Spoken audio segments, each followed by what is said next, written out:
Inilah momen yang ditunggu penggemar otomotif ramah lingkungan. PT Sokonindo Automobile resmi meluncurkan mobil listrik terbaru Ceres 3 di Surabaya. Langkah ini memperkuat ekspansi DFSK dan Ceres di Jawa Timur. Optimisme Sokonindo, Surabaya sebagai pasar strategis. DFSK yakin Ceres 3 dengan teknologi terkininya akan memikat konsumen peduli lingkungan dan inovasi. SUV listrik ini dibanderol 370 hingga 398 juta, dengan booking fee cukup hanya dengan 1 juta saja. Hadir dalam 4 pilihan warna dan baterai 54 kWh yang sanggup menjelajahi 412 km. Uniknya, isi daya dari 20% ke 80% cukup 40 menit saja. Nah, kita bikin ini mobil sebagai user friendly dan effortless. Jadi kita pun bikin ini masih banyak tombol fisik. Karena kan teman-temannya yang EV pun juga banyak banget, mereka semua kontrol di layar. Dan saya sendiri pun udah mencoba beberapa, emang agak annoying jujur. Dan mempunyai range yang cukup bagus di 412 km di standar LEDC. Itu pun udah cukup lah kita untuk keluar di dalam kota. Keluar kota pun misalnya dari sini ke Malang, bolak-balik masih cukup itu. Untuk unit ini nanti pas saat konsumen booking di sini, pre-book di sini, kita akan mulai delivery di Q4 kuartal 4 2025. Untuk DMS ini, untuk saya sendiri kita target SPK di 50. 50 unit? Ya, 50 unit. Jatim Mbak ya? Untuk di Jawa Timur lah. Kalau IMS Surabaya kan pasti mencakup satu Jawa Timur kan pastinya. Di saat yang sama, Sokonindo juga memamerkan Ceres E1, Skuto Signature Edition seharga 235 juta.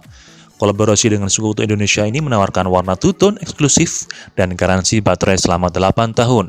Dengan 2 varian mobil listrik andalan ini, Sokonindo siap menjadi solusi lengkap bagi masyarakat Jawa Timur yang siap beralih ke era elektrifikasi. Dari Surabaya, inovasi hijau terus melaju kencang. Motor hebat, kuat, no depan. Salam semakin di depan. Pada hari ini di Kota Semarang, teman-teman media berkesempatan untuk merasakan touring perdana Gear Ultima. Bakal banyak keseruan dari teman-teman media, bisa merasakan canggihan dan kelebihan dari Gear Ultima. Begitupun juga akan merasakan bahwa motor Matic multiguna ini akan punya banyak kelebihan seperti utility yang akan dimanfaatkan oleh teman-teman media.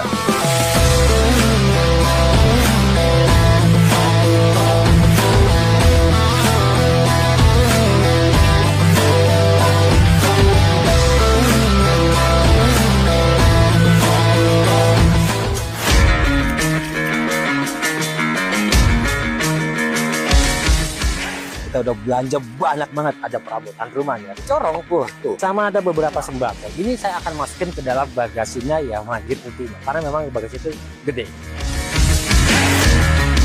Biaya Rp125.000, disuruh belanja banyak dan tenang, pakai Gear Ultima. Ada 2 gantungan ya di sini, bawa barang jadi praktis banget. Jika masih kurang, di bawah jok juga ada bagasi. Lumayan, 18 literan. Masih muat barang banyak di sini. Di sini juga ada rear carrier-nya ya, bisa untuk memaksimalkan barang belanjaan. Contohnya bisa pakai tas seperti ini. Bawa barang jadi lebih praktis. Gear Ultima, praktis, no debat.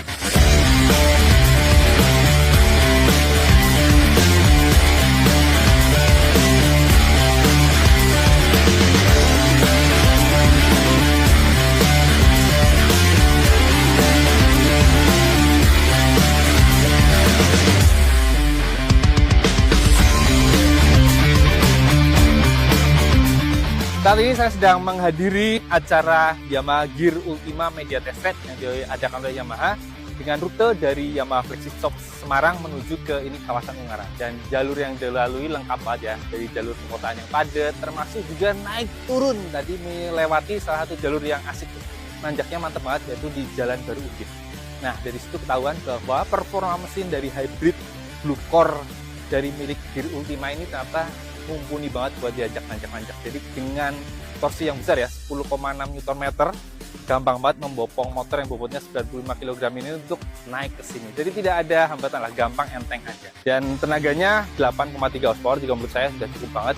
Jadi kalau buat harian sih saya rasa Gear Ultima ini selain fungsional ya, punya fitur lengkap banget, tenaganya juga udah oke sih. Gear Ultima, performa kuat, no debat. Soal build quality, ini motor termasuk yang bagus. Gap bodinya rapat dan rangkanya pakai pipa tubular bergaransi 5 tahun. Dan yang pasti behelnya nih besi, dan dia ada tambahan belakangnya, jadi buat angkut-angkut barang ini pastinya kuat banget. Gear Ultima, kualitas no debat. Halo, saya Bagas Satrio dari Media Outlet Max dan saya sudah mencoba Yamaha Gear Ultima Hybrid paling baru ini di daerah kota Semarang. Dengan rute sejauh 70-an kilometer dan nanjak-menanjak, Yamaha Gear Ultima Hybrid ini memiliki mesin Blue Core Hybrid 125cc yang memiliki torsi 10,6 Nm yang dapat diandalkan untuk nanjak-menanjak dan bisa mencatatkan konsumsi bahan bakar sebesar 74,5 km per liter. Bener-bener bikin kaget banget. Irit, no debat nih motor. Gear Ultima, irit, no debat.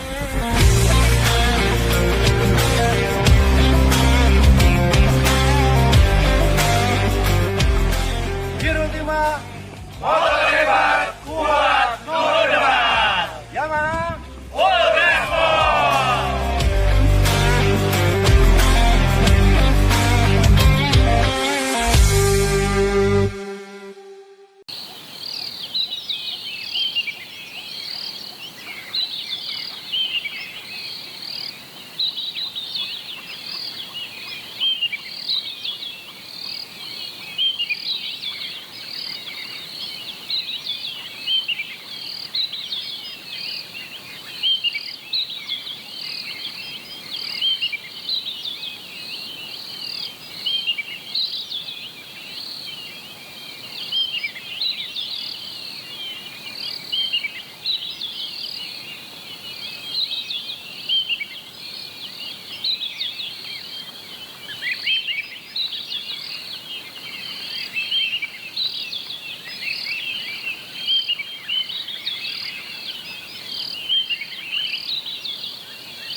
PLN Unit Induk Transmisi Jawa Timur dan Bali menggelar simulasi tanggap darurat pengamanan kabel tegangan tinggi Suramadu. Tujuannya, uji respon cepat dan koordinasi antar lembaga menghadapi skenario kebakaran di sekitar jalur kabel strategis ini. Skenario simulasi terjadi kebakaran pada 4 kabel bertegangan tinggi objek vital nasional, disematkan sepanjang jembatan yang menjadi penopang utama suplai listrik ke seluruh Pulau Madura. Gangguan berarti risiko pemadaman total di Madura.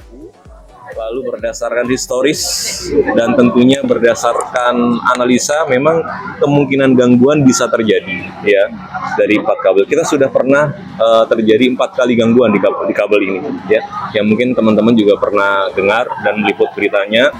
2018 yang pertama lalu diikuti tiga kali gangguan selanjutnya. Kebetulan gangguan yang pertama karena memang ada kebakaran gitu ya. Dan gangguan ini sebenarnya bisa disebabkan oleh banyak hal, baik dari internal kabelnya maupun dari luar eksternal kabelnya. Dari internal kabel sendiri, PLN selalu berusaha melakukan pengamatan, melakukan pengukuran sehingga gangguan di internal itu kita usahakan untuk tidak terjadi. Nah, lalu berikutnya kalau gangguan terjadi baik internal maupun eksternal, tentunya kita punya penanggulangan khusus ya supaya bisa dijalankan dengan cepat. Nah, bentuk kita melakukan simulasi tanggap darurat inilah kita ingin bersinergi satu sama lain. Bila ada gangguan terjadi baik dari eksternal maupun internal, kita bisa cepat melakukan tindak lanjut pemadaman. Simulasi sengaja dibuat menantang. Saat sirine berbunyi, respon terkoordinasi langsung terlihat. Petugas PLN mengamankan jaringan, kapal damkar bergerak dari laut. Polisi dan Dishub kendalikan lalu lintas jembatan. Api buatan berhasil dipadamkan kurang dari 15 menit. Deteksi dini didukung CCTV dan sensor suhu sepanjang jalur kabel untuk antisipasi anomali. Itu satu.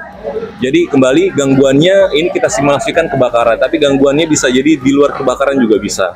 Lalu yang kedua, sebenarnya tujuan ini adalah kita ingin meningkatkan awareness, kesiapsiagaan dan awareness, ada perhatian dari berbagai macam pihak, ya, sehingga kedepannya kita bisa tidak menanggulangi terjadinya gangguan, tapi mencegah terjadinya gangguan tersebut. Jangan sampai terjadi gangguan. Tapi kan kita juga butuh dukungan dari berbagai pihak. Jadi kegiatan ini hanya untuk men-trigger bagaimana kita bisa membuat protap bersama ke depan, sehingga kabel Suramadu beserta jembatannya itu menjadi perhatian bersama dan kita buat kerjasama yang continuous, pengamanan terus-menerus. Ya. Sinergi lintas lembaga menjadi kunci. Kolaborasi antara PLN, TNI Angkatan Laut, Pelindo, dan polisi terus diperkuat. Pembentukan protokol penanganan gangguan terpadu segera diprioritaskan. Simulasi ini diharapkan tingkatkan kesadaran semua pihak. Kolaborasi adalah kunci keandalan listrik untuk ekonomi dan kesejahteraan masyarakat Madura. PLN UIT JBM terus berkomitmen menjaga nyala Pulau Garam. Izin saya tutup dengan pantun. Mendaki gunung lewat jalan yang terjal. Jika tak sanggup silakan balik. PLN selalu siap menyediakan listrik yang handal untuk kehidupan yang lebih baik. Wassalamualaikum warahmatullahi wabarakatuh. Selamat pagi, salam sejahtera untuk kita.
Pecinta kuliner Surabaya punya destinasi baru. Almas Fried Chicken resmi membuka gerai ke-112 di Jalan Margaroja Indah, Surabaya. Acara grand opening hari Sabtu pagi 14 Juni 2025. Bukan sekedar ayam goreng biasa, Almas Fried Chicken mempunyai keunikan cita rasa Timur Tengah yang disesuaikan lidah Indonesia. Bismillahirrahmanirrahim. Insya Allah ini adalah cabang ke 112 dan kedepannya tahun ini targetnya mudah-mudahan Allah mudahkan kita bisa sampai di 200 cabang di tahun ini. Ya, insya Allah nanti dalam waktu dekat kita akan buka juga di Mulyorejo, kemudian di daerah Taman dan beberapa titik lagi di Surabaya. Surabaya sendiri total berapa? Untuk saat ini baru ketiga. Pertama ada di Gubeng, yang kedua Sidoarjo, terus di sini. Berarti Surabaya baru 2? Surabaya 22. Kalau menu-menunya kita terus develop, tapi untuk saat ini sih kita masih sama dengan menu-menu yang ada di Jakarta, di cabang-cabang lain. Punya target ambisius membuka 200 gerai hingga akhir 2025. Cabang berikutnya segera hadir di Mulyorejo dan Taman Sidoarjo. Strategi lokasi mereka cukup unik, yaitu memilih area dekat KFC dan McDonald. Yang membedakan dibanding fried chicken lain itu kita punya resep itu memang cita rasa Timur Tengah. Jadi beda banget sih sama brand-brand yang sudah ada sebelumnya. Ada misalnya saya sebut KFC, McD dan lain-lain, beda banget. Dan yang kedua di sini ada nasi kebuli. Jadi ada menu pilihan selain nasi putih ada nasi kebuli juga. Artinya ini salah satu fried chicken yang pertama yang menjual ada nasi kebuli bersama fried chicken. Kalau paket-paketnya sih kita nanti ada sih paket-paket khusus untuk acara-acara. Nanti setiap outlet memang nanti beda-beda di paket-paketnya. Nanti akan bisa ditanyakan ke store manajernya untuk paket-paketnya. Tapi yang pasti kita 5% dari penjualan itu kita konversikan dalam bentuk nasi box atau dalam bentuk sembako, beras seperti yang sekarang dilakukan ada 200 pack beras yang kita akan bagikan. Nah, ini akan konsisten nanti setiap bulannya gitu.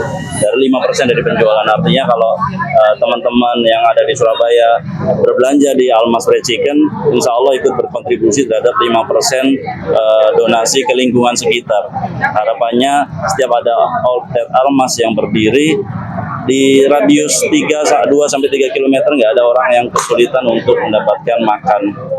Yang bikin beda, konsep berbagi. 5% penjualan dialokasikan untuk bantuan pangan warga sekitar. Setiap bulan, ratusan paket sembako dibagikan. Harapannya dalam radius 3 km, tak ada warga kesulitan makanan.